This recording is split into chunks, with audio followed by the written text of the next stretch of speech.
Jesús le dice a Nicodemo en un momento, y tú eres el maestro de Israel y no entiendes lo que te digo. O sea, como para Jesús era tan claro la enseñanza que estaba trayendo, y para Nicodemo era tan difícil de entender. Presentamos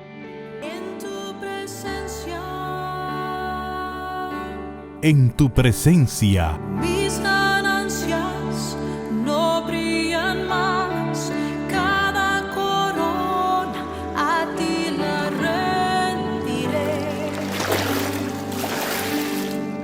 En tu presencia,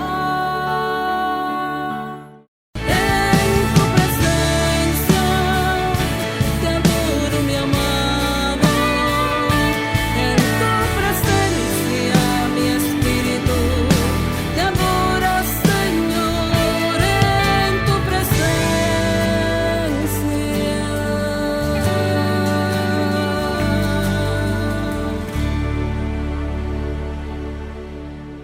Buenas tardes, buenas noches, buenos días.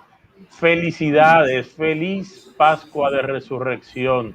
Yo soy Rudy Sabiñón y esto es En su presencia, desde Santo Domingo, República Dominicana. A mi lado mi compañero, hermano y amigo Ercilio Brito. Ercilio, feliz Pascua de Resurrección. Gracias, igual felicidades para ti y todos los cristianos y cristianas que a través de este medio comparten con nosotros estas reflexiones. Estamos resucitados, estamos nuevecitos, todo es luz y todo es amor. La confianza que depositamos y la fe que depositamos en el Señor no fue en vano, porque el Señor ha resucitado. Amén. Vamos a ponernos en la presencia de Él.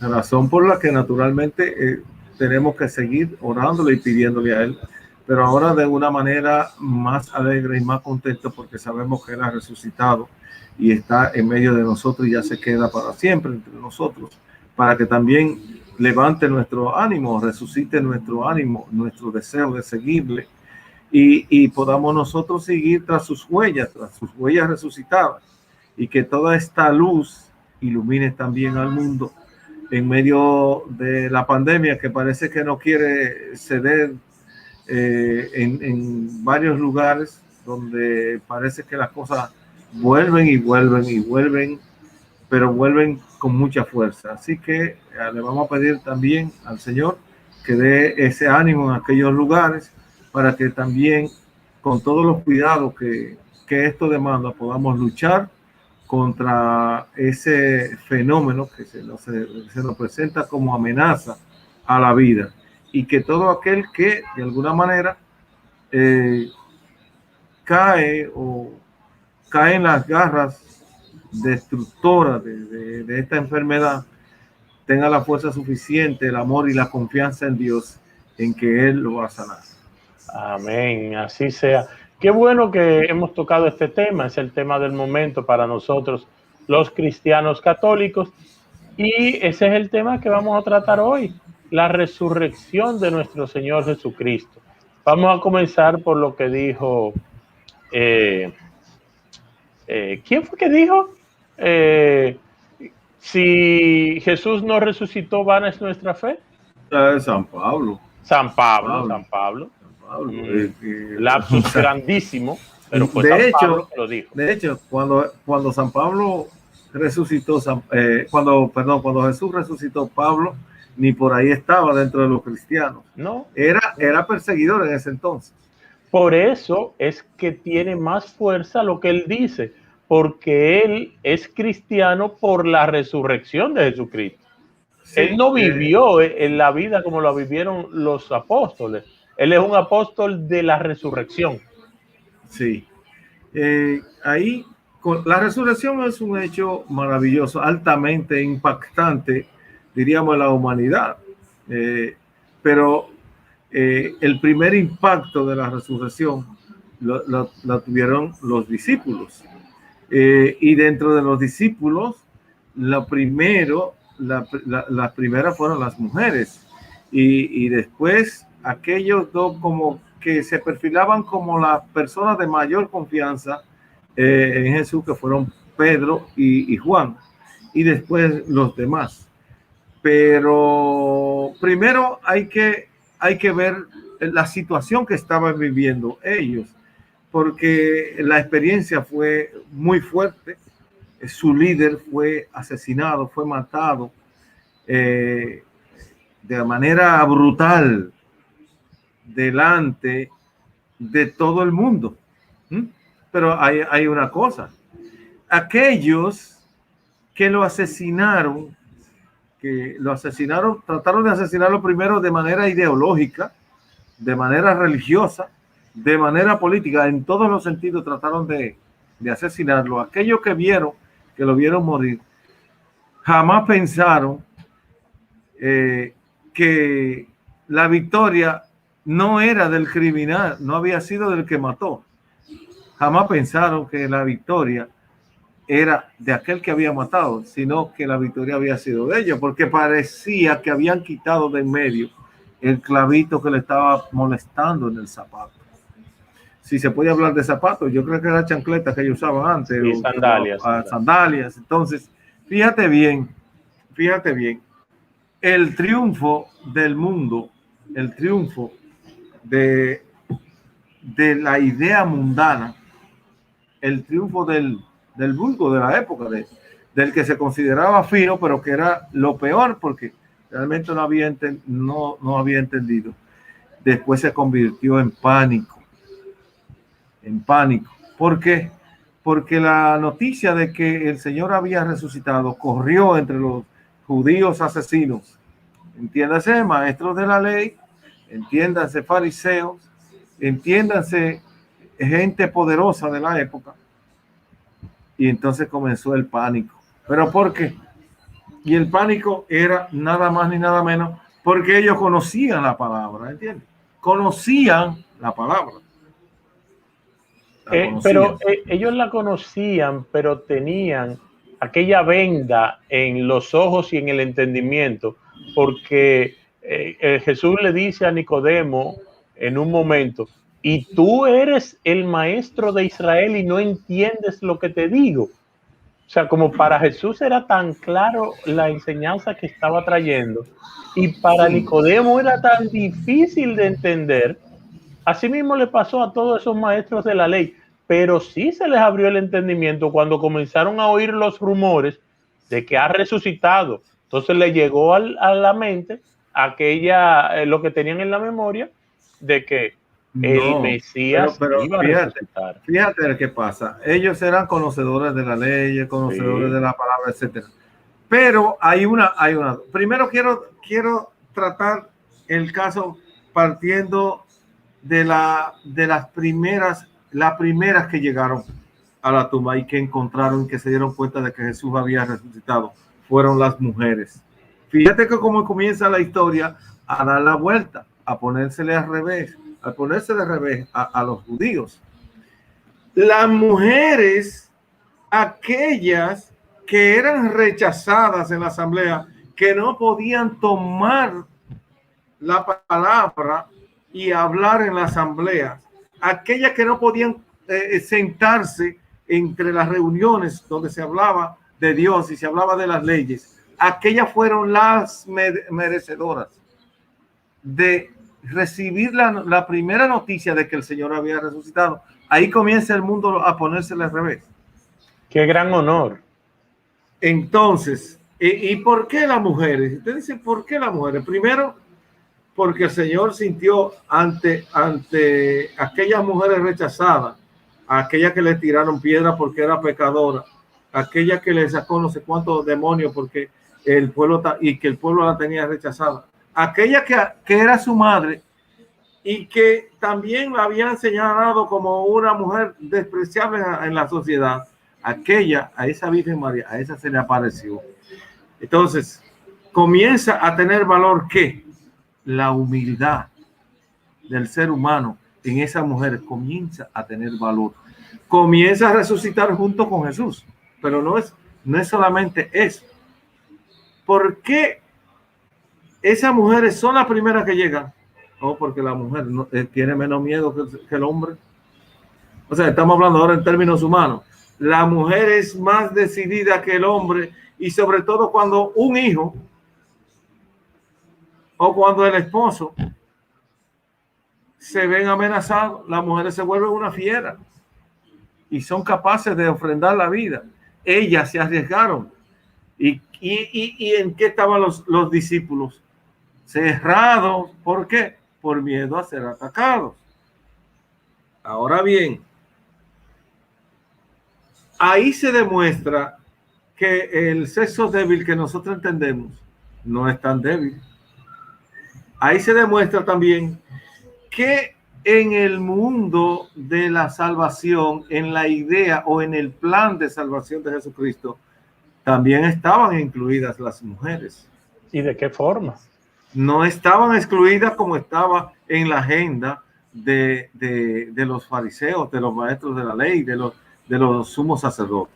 Entonces, al comenzar eso, y acuérdense que lo primero que ellos hicieron cuando esos guachimanes que estaban ahí cuidando la tumba se dieron cuenta que el Señor había salido de ahí, había resucitado, que la piedra la había movido y no la había movido nadie, y fueron y llevaron la noticia, lo mandaron a callarse y a inventarse cosas para ver si detenían ese movimiento que entraba en Génesis, que nacía y que iba creciendo.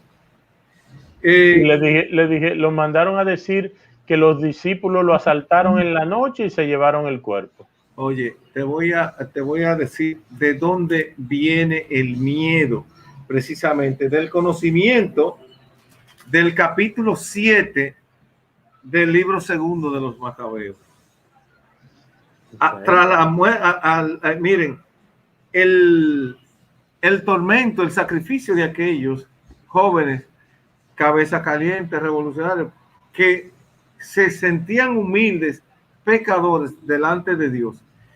Y la valentía con que ellos aceptaron ese martirio, porque mira cómo era, no era de que a ellos lo estaban matando, ya la agarran por ahí, lo cuelgan por el cuello, lo ahorcaron. No era así, era pedacito por pedacito.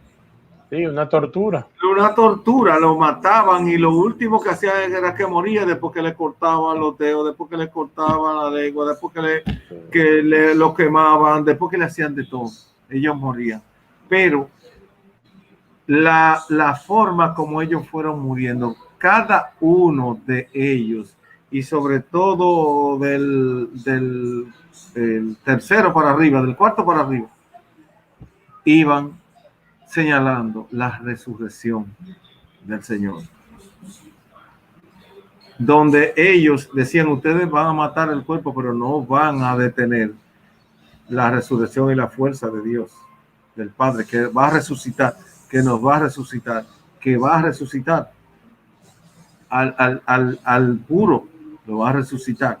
Y la madre que tenía el sacrificio, que como la madre de Jesús, que también allí estuvo frente al sacrificio de su hijo, lo hizo con valentía y le ofreció la vida de cada uno de sus hijos al Señor. Entonces, ahí es donde ellos tienen miedo, porque dicen: pero se está cumpliendo ahora lo que aquellos muchachos que padecieron, así como nosotros hicimos padecer al Nazareno. Y ahora fíjate, él se está cumpliendo. Y entonces ahí entraron en pánico y quisieron ¿qué? Hacer lo mismo que hicieron con Jesús, detenerlo, pero no sabían que Jesús no podían detenerlo. Esa ignorancia que todavía tienen algunas religiones de corrientes judaizantes, no podían detenerlo, no pudieron detenerlo. Entonces, ¿qué se da? Se da el efecto contrario en los discípulos de Jesús. El impacto que tiene el reconocimiento de Jesús en sus discípulos es exagerado. ¿Por qué? Porque hasta ese momento, incluyendo a Juan y a Pedro, que fueron los que fueron allí a darse cuenta de que, y a confirmar de que el cuerpo no estaba allí, de que había resucitado, a partir de ese momento comenzó a desaparecer el miedo. ¿Por qué? porque a partir de ese momento fue que ellos, todos esos años y ese tiempo que pasaron con Jesús, todo lo que Jesús le había dicho, ninguna de esas cosas la habían entendido. Y en ese momento fue que se le abrió los ojos. Y fíjate que Tomás, que no estaba cuando el impacto de la primera noticia, no estaba. Todavía no creía. Y cuando el Señor se presenta en medio de ellos, entonces que él abre los ojos y comienza a creer. Ahí es donde ellos entendieron todas las enseñanzas que Jesús le había dado. Hasta ese momento ellos estaban ignorantes. ¿Por qué? Porque no habían entendido lo que significaba que él iba a resucitar al tercer día. Eso ya no lo habían entendido porque no habían entendido las enseñanzas. Y ahí entonces que ese grupo comienza a ser el grupo organizado que Jesús había comenzado a formar, el grupo de los apóstoles, el grupo de los discípulos que iban luego a multiplicar. Y todavía Jesús resucitado le da las últimas enseñanzas. Vayan por todo el mundo y bautícenlo. Vayan por todo el mundo y anuncien. Y eso fue a esa fuerza que cobra ese grupo organizado por Jesús. A eso era que ellos le tenían miedo. Por eso comenzó la persecución contra ellos. Por eso los discípulos tenían que andar de manera clandestina. Y entonces se da el caso, fíjense si el impacto fue grande, que los discípulos de Emaús que les reconocieron al partir el pan, es decir, por una de las actividades propias que Jesús había hecho cuando estaba peregrinando entre ellos y cuando era su maestro. Ahí a ellos se le abren los ojos y después de haber recorrido 15.1 kilómetros, que es la distancia que hay entre Jerusalén y Emaús, de día, y de ellos, después de ellos haberle dicho a Jesús que lo iba acompañando, que se quedara con ellos porque ya la noche estaba cayendo. Cuando ellos se dan cuenta, vuelven seguidos para atrás. Pero fíjate si estaban ignorantes, que hasta ese momento no se le abren los ojos, que es Jesús. Es decir, todavía ellos con Jesús al lado de ellos caminando. Y el mismo Jesús diciéndole, pero ustedes, y ven acá, y ustedes no entendieron cuando se le dijo tal y tal y tal y cosa. Todavía ellos iban ignorantes, porque ellos lo que tenían era el miedo y la preocupación de que el líder se le había desaparecido. Todavía no habían entendido que él al tercer día realmente iba a resucitar. Esa fue una noticia tan grande como tú mencionas, que señor, estamos hablando de una zona con muchos pedazos desérticos donde claro que no había luz eléctrica y ellos, después de estar cómodamente en su casa, deciden devolverse para Jerusalén a comentar eso y a notificarle a los apóstoles, a los discípulos en ese momento, que el Señor los había visitado y que ellos habían compartido con él. Parece que esa noticia fue tan fuerte porque 15 kilómetros ahora es mucho para caminarlo a pie. Imagínense en ese tiempo a través de pedazos desérticos y de noche, donde nadie salía, solo los bandoleros andaban de noche. No había lámparas de mercurio, ni de bajo consumo, ni de LED, ni nada de eso. Sí. Lo que había eran montes donde había cosas o sencillamente piedras. La carretera tampoco era una cosa del otro mundo. Nada. Y siempre en la noche se ha considerado que no es el mejor ambiente para caminar porque los peligros se multiplican.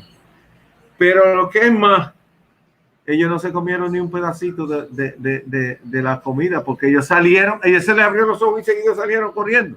A ellos se les quitó el hambre y se les quitó todo, porque fue el impacto tan grande que a ellos lo único que les llegó a la mente fue compartir esa noticia con sus compañeros, los otros discípulos, que se habían quedado. Claro, esa felicidad fue tan grande que es como tú dices, o sea, íbamos a comenzar a comer y en la oración principal y del principio de la bendición inicial, se les abren los ojos, Jesús se les desaparece y a ellos se les quita el hambre. Y les entran tanta energía que se devuelven volando a comentarlo. Sí. Yo creo que esa es una parte que está un poco como por debajo y que no hemos entendido bien. Ese es el impacto que debe tener el resucitado en cada vida. Ese impacto de dar esa alegría y esa emoción tan fuerte que te lleve a ti a olvidarse que tienes que comer, que tienes que beber. Lo que tú quieres es comentar que estuviste al lado del resucitado.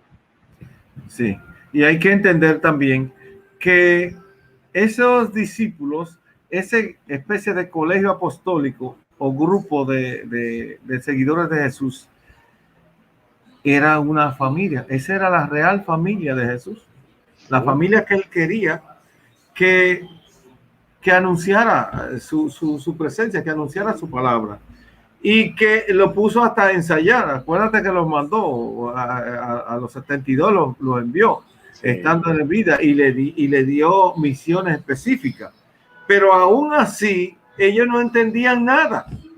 Ellos solamente estaban de buena voluntad, porque yo diría que eran brutos, ¿no? No. A lo mejor no eran brutos. El problema era que todo aquello era absolutamente novedoso, porque la estructura mental, sociocultural de esas personas era tener una cabeza visible que lo guiara, un líder que lo llevara. Y ellos entendieron que la presencia de Jesús era la oportunidad de tener ese líder, pero no ese líder que lo iba a catapultar de semejante manera, que lo iba a llevar a ser reales discípulos, no de Jesús, sino del Padre. Porque Jesús le dice, donde yo estoy, ahí estarán ustedes. Donde yo voy, ahí irán ustedes. Y nosotros entendemos, Jesús resucitó. No, el Padre resucita al Hijo. Claro. El Padre resucita al Hijo. Claro. Por eso es que Dios es uno. Porque el Padre resucita al Hijo. Y el Padre envía el Espíritu. El Hijo y el Padre ya juntos, unidos en comunión. Envía el Espíritu, y el Espíritu ya funda la iglesia de manera definitiva para que se lance a predicar y anunciar y a conquistar terreno como lo ha hecho a través de la historia. Pero lo que pasa es que muchas veces nosotros nos quedamos en detalles. Nos quedamos en detalles. Jesús resucitó. Perfecto. Pero no se apareció a todo el mundo. O sea, la muerte de Jesús fue pública, fue delante de todo el mundo. El Gólgota es una montaña desde donde se veía, desde todo Jerusalén se veía el Gólgota. Lo que se entendía era la gran vergüenza que habían pasado los seguidores de Jesús, porque el poderoso que ellos decían, el que derribaba el templo y lo construía en 3 días, míralo donde está muerto ahora. Así le decían, porque pues, mira dónde está el que decía que derribaba el templo y lo construía en 3 días. Entonces, era una vergüenza. Y eso era lo que los discípulos hacían allí, juntos, con miedo a lo que... Y con frustración, porque habían pasado un tiempo. Entendían algunos de ellos que habían perdido un tiempo y se lamentaban que, mira, él era bueno, pero mira cómo murió. No sabían lo que iba a pasar todavía. Y entonces cuando comienzan a abrirse los ojos y cuando ellos comienzan también a perder el miedo y cuando ellos se sienten impulsados con mucha fe para ya salir a anunciar, sin importar que muchos de ellos, la mayoría de ellos, fueron mártires, fueron perseguidos, fueron agarrados presos, fueron castigados y fueron crucificados, lo mataron, ¿entiendes? Fueron mártires. Y esa sangre de esos mártires, participando de la sangre del Cordero, abonó la fe del pueblo y multiplicó el pueblo, se multiplicó. Y a eso es que los judíos le tenían miedo. Los judíos no querían que esa noticia se divulgara de la resurrección. ¿De qué no? Pues vinieron y se lo robaron a medianoche, se inventaron una cosa. Como algunos se inventan que fulano de tal hizo tal cosa para salir del paso. Y no fue así. No fue Tú así. sabes que Nadie movió la piedra. Y yo digo que nadie movió la piedra. Es lo que el famoso episodio de la tumba vacía. El vacío de la tumba es el llenado de los corazones de los discípulos. unos discípulos que estaban tan temerosos, trancados, que entraban muy sigilosamente donde se reunían y que no querían, como dice la escritura, vivían a puertas cerradas. Esos mismos son los que van con la presencia del resucitado, van cogiendo fuerza. Dicen, no, no murió, yo lo vi, estuve con él. No, sí murió, pero resucitó. O sea, lo peor que le puede pasar a un ser humano es morir. Todo lo otro es circunstancial. La muerte es lo único que no tenía remedio. Y viene Jesucristo, No.